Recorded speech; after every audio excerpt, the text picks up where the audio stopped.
నమస్తే, welcome to I news. నేను హిమ. ప్రపంచ రాజకీయాల్లో ఇప్పుడు ఒక బిగ్గెస్ట్ సీక్రెట్ బట్టబయలైంది. బహిరంగంగా ఇజ్రాయెల్ను శత్రు దేశంగా ప్రకటించిన పాకిస్తాన్ తెర వెనుక మాత్రం అదే ఇజ్రాయెల్తో రహస్య స్నేహాన్ని కోరుకుంటోంది. ఇది ఎంత పెద్ద మలుపు అంటే లక్షల మంది పాలస్తీనుల ఆర్తనాదాలకు కారణమైన గాజా గడ్డపైకి పాకిస్తాన్ ఏకంగా 20,000 మంది సైనికులను పంపుతోంది. పాక్ ప్రజల నిరసనలను సైతం కాల్పులతో అణచివేసిన పాకిస్తాన్ ప్రభుత్వ కుట్ర ఏంటి?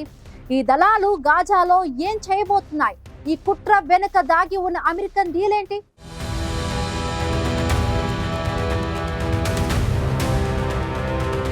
ప్రపంచానికి పాకిస్తాన్ ఒక ముఖాన్ని చూపిస్తోంది, తెర వెనుక మరొక పని చేస్తోంది.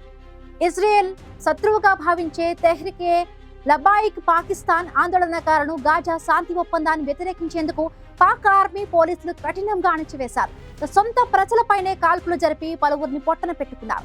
ఈ అణచివేత వెనుక ఉన్న కారణం ఇజ్రాయెల్తో రహస్యంగా జరుగుతున్న ఓ మెగా డీల్. పాకిస్తాన్ సైన్యం ఇప్పుడు ఏకంగా 20,000 మంది సైనికులను గాజాకు పంపుతోంది. అమెరికా ఇజ్రాయెల్ మధ్య కుదిరిన ఒప్పందంలో భాగంగా ఏర్పడిన ఇంటర్నేషనల్ స్టెబిలైజేషన్ ఫోర్స్ లో భాగంగా వీరు గాజాకు వెళ్లనున్నారు. ఈ చర్యలు ఇజ్రాయెల్ కు పూర్తిగా అనుకూలంగా ఉంటాయి. ఎందుకంటే ఈ దళం ప్రధాన ఉద్దేశం గాజాలో హమాస్ ను పూర్తిగా తుడిచివేయడం, అక్కడ ఉన్న ఆయుధాలు లేకుండా చేయడం. ఈ సంచలన నిర్ణయం అంత తేలిగ్గా తీసుకోలేదు. ఇజ్రాయెల్ నిఘా సంస్థ మొసాద్, అమెరికా నిఘా సంస్థ CIA సీనియర్ అధికారులు పాక్ ఆర్మీ చీఫ్ ఆసిఫ్ మునీర్ తో రహస్యంగా సమావేశమైనట్టు నిఘా వర్గాలు చెబుతున్నాయి. ఆ రహస్య సమావేశం తర్వాతే గాజాకు సైనికుల్ని పంపాలని పాక్ నిర్ణయించింది. నిజానికి ఇప్పటి వరకు ఇజ్రాయెల్ ను పాకిస్తాన్ అధికారికంగా గుర్తించలేదు. కానీ ఈ చర్యల ద్వారా పాకిస్తాన్ తన దౌత్య సంబంధాలను పునర్వ్యవస్థీకరించాలని, పశ్చిమ ఆసియా భద్రతా నిర్మాణంలో తనను తాను మరింతగా స్థిరపరచుకోవాలని ప్రయత్నిస్తోంది.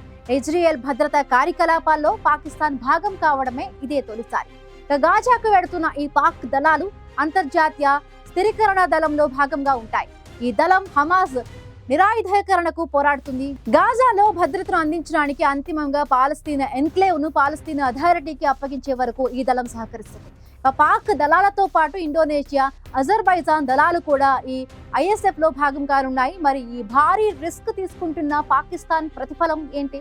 ఇప్పుడే అమెరికన్ డీల్ తెరపైకి వచ్చింది. గాజాలో పాక్ పాత్రకు బదులుగా పాకిస్తాన్ కు అంతర్జాతీయ రుణ సహాయం అందించే ప్యాకేజీలకు ఇజ్రాయెల్, అమెరికా మద్దతు లభిస్తుంది. అయితే గాజాలో పాకిస్తాన్ జోక్యాన్ని ఇరాన్, టర్కీ, ఖతర్ వంటి కీలక దేశాలు తీవ్రంగా వ్యతిరేకిస్తాయని భావిస్తున్నారు. ఈ నిర్ణయం పాకిస్తాన్ కు భౌగోళిక, రాజకీయంగా ఎంత మేలు చేస్తుందో, ఎంత నష్టం చేస్తుందో వేచి చూడాలి.